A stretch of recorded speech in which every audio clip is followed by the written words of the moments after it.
sa tanang katawhan ang iyang katingalang mga buhay.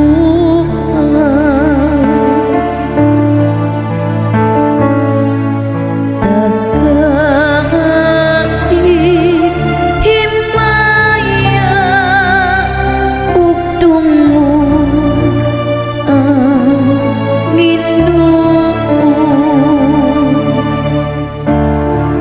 kay dako ang Ginoo ug angay kayod nga daay ko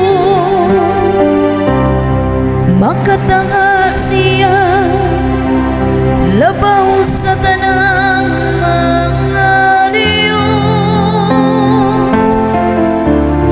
kay ang tanang mga Diyos sa kanasuran kakuan. Apan ang Ginoo nagbuhat sa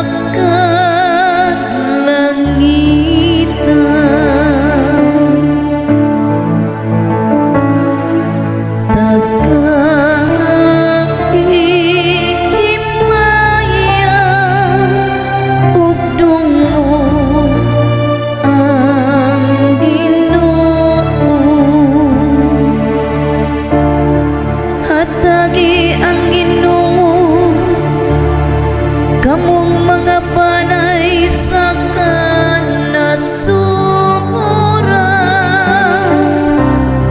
Hatagi ang Ginoo sa himaya ug pagdayi.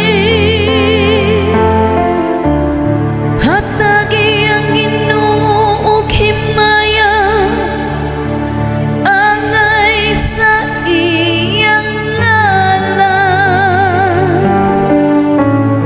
Pagdalag mga gasa ug sulod sa